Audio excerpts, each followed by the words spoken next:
बच्चों, आज हम बात करने जा रहे हैं आर्थिक सिद्धांतों के अध्ययन तथा आर्थिक क्रियाओं के विश्लेषण में दो महत्वपूर्ण विधियों का प्रयोग किया जाता है के बारे में कि वो कौन कौन सी दो महत्वपूर्ण विधियां हैं जिनका प्रयोग आर्थिक सिद्धांतों के अध्ययन आर्थिक सिद्धांतों के अध्ययन आर्थिक सिद्धांतों के अध्ययन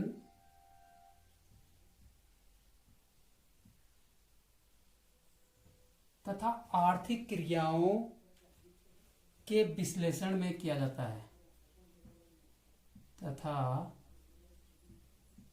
आर्थिक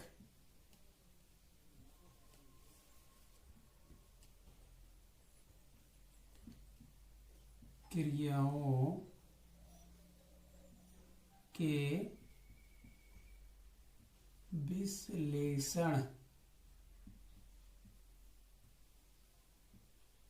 में किया जाता है।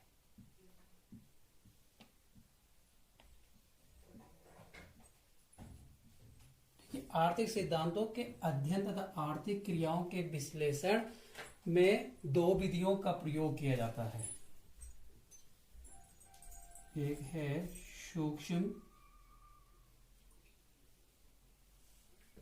जिसे हम व्यष्टि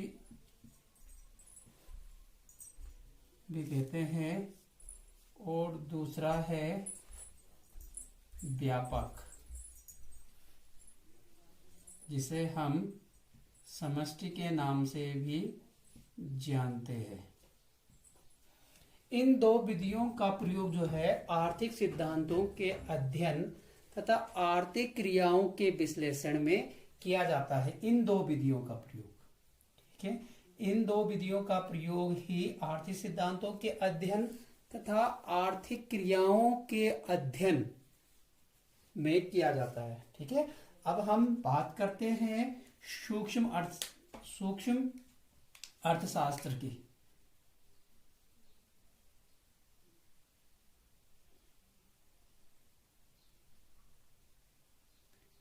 सूक्ष्म अर्थशास्त्र, ठीक है, जिसे हम व्यष्टि अर्थशास्त्र भी कहते हैं।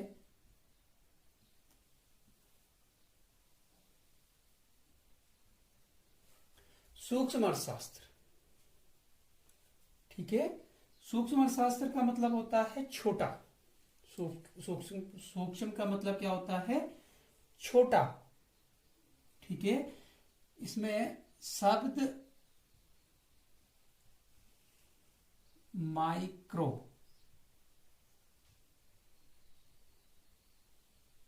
ठीक है, शब्द माइक्रो ग्रीक शब्द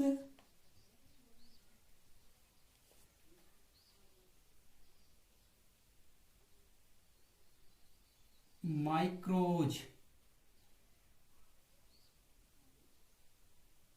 से लिया गया है।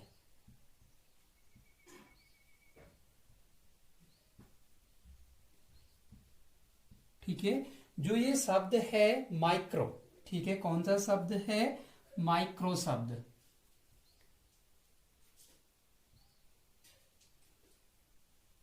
ठीक है, ये जो माइक्रो शब्द है,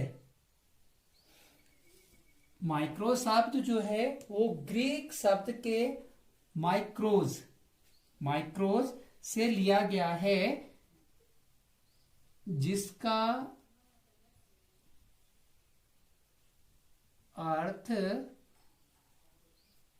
छोटा होता है।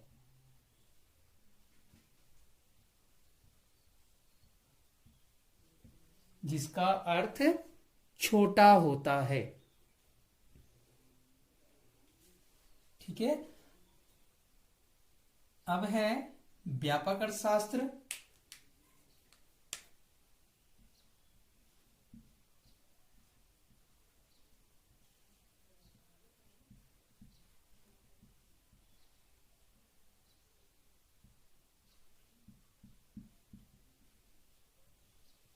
अब है व्यापक अर्थशास्त्र। ठीक है, व्यापक अर्थशास्त्र यानी जिसे हम समष्टि अर्थशास्त्र के नाम से भी जानते हैं और इसे हम इंग्लिश में मैक्रो कहते हैं। ठीक है, इसे क्या कहते हैं इंग्लिश में? Macro economics. शब्द मैक्रो,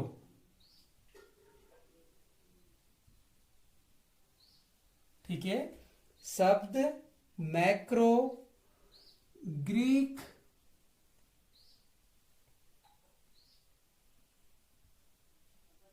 भाषा के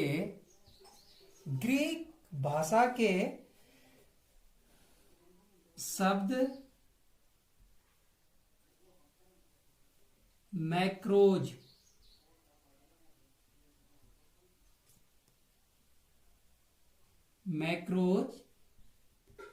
से लिया गया है। ठीक है, जो ये शब्द है मैक्रो, ये ग्रीक भाषा के शब्द मैक्रोज से लिया गया है, जिसका अर्थ बड़ा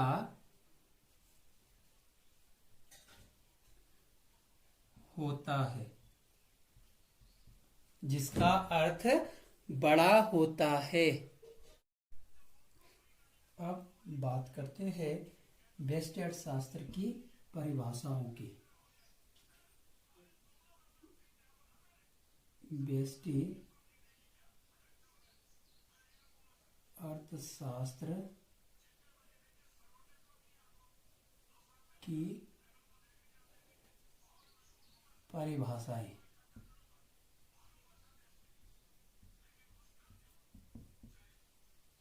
व्यष्टि अर्थशास्त्र की परिभाषाओं की अब बात करते हैं। ठीक है, तो व्यष्टि अर्थशास्त्र में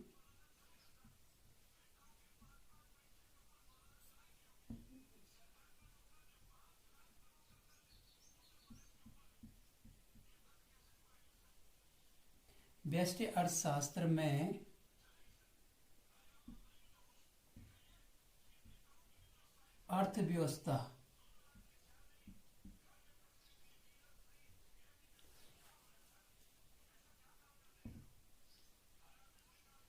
व्यष्टि अर्थशास्त्र में अर्थव्यवस्था की छोटी छोटी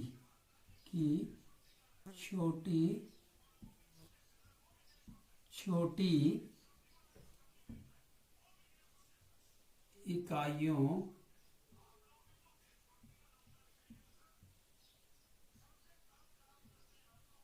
का अध्ययन किया जाता है।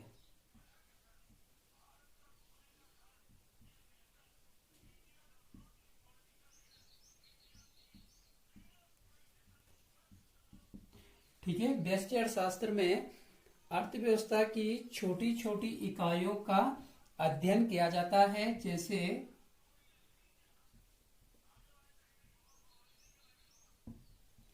एक उपभोक्ता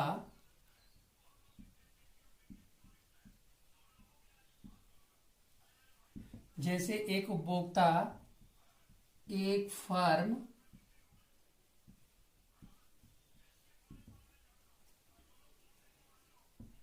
एक उद्योग,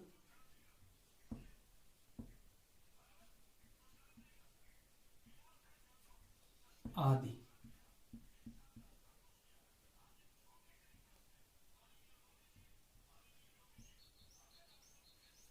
मतलब कहने का तात्पर्य है कि सूक्ष्म अर्थशास्त्र में व्यक्तिक इकाइयों का अध्ययन किया जाता है। व्यक्तिक इकाइयों का अध्ययन किया जाता है। बोल्डिंग के अनुसार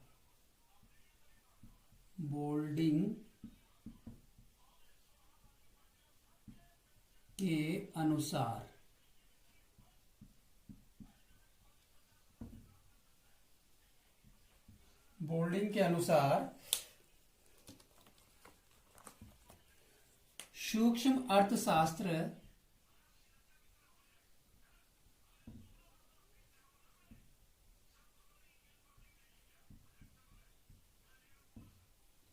सूक्ष्म अर्थशास्त्र आर्थिक विश्लेषणों की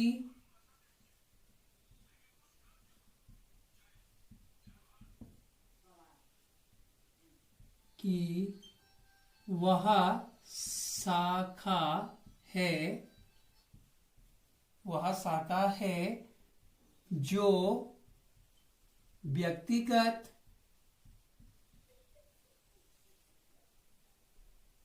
इकाइयों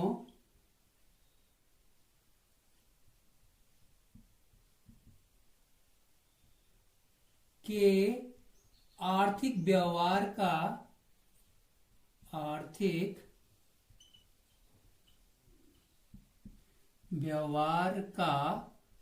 अध्ययन करता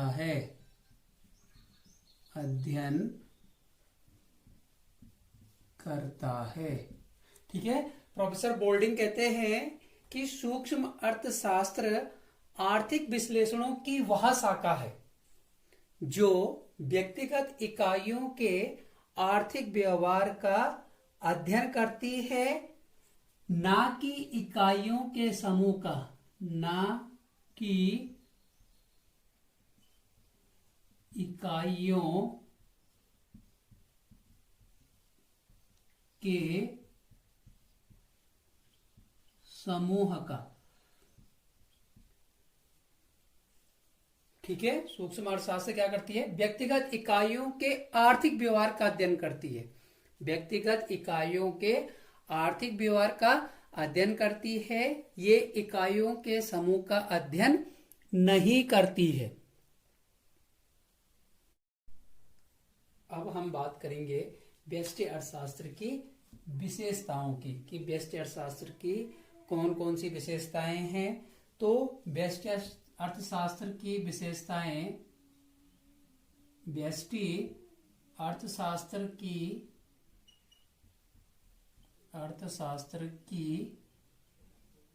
विशेषताएं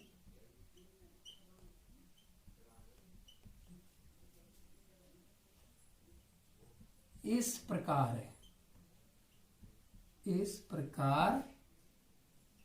है। ठीक है, व्यष्टि अर्थशास्त्र की विशेषताएं इस प्रकार है। नंबर 1 है कि व्यष्टि अर्थशास्त्र व्यक्तिगत आर्थिक इकाइयों का अध्ययन करता है। व्यष्टि अर्थशास्त्र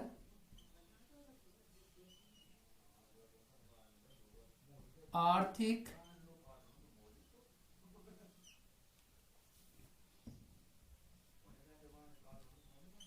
इकाइयों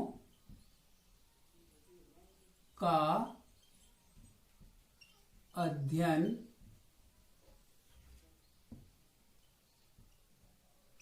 करता है। ठीक है, व्यष्टि अर्थशास्त्र की पहली जो विशेषता है वो विशेषता है कि व्यष्टि अर्थशास्त्र आर्थिक इकाइयों का अध्ययन करता है। ठीक है, जैसे व्यक्तिगत आय, व्यक्तिगत उत्पादन, उपभोग, व्यक्तिगत लागत आदि, इन सब की व्याख्या हम व्यष्टि अर्थशास्त्र के अंतर्गत करते हैं। अब है दूसरी विशेषता, व्यष्टि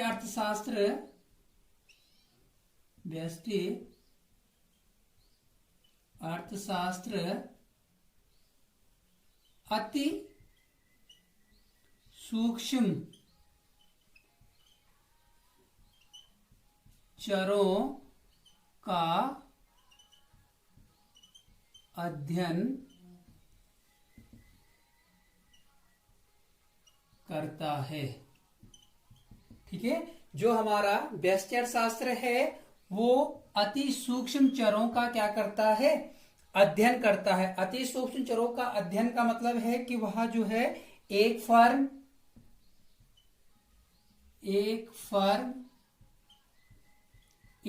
उद्योग, एक उपभोक्ता, ठीक है, आदि, इन सभी का क्या करता है? अध्ययन करता है। तीसरी विशेषता है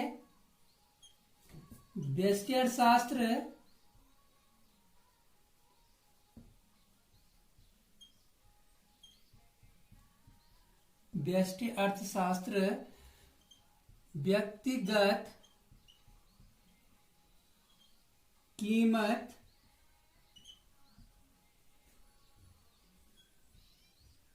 के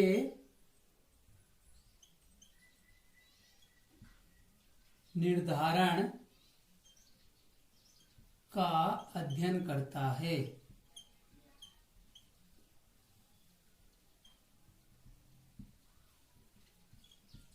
ठीक है, जो व्यष्टि अर्थशास्त्र है वो व्यक्तिगत कीमत के निर्धारण का अध्ययन भी करता है।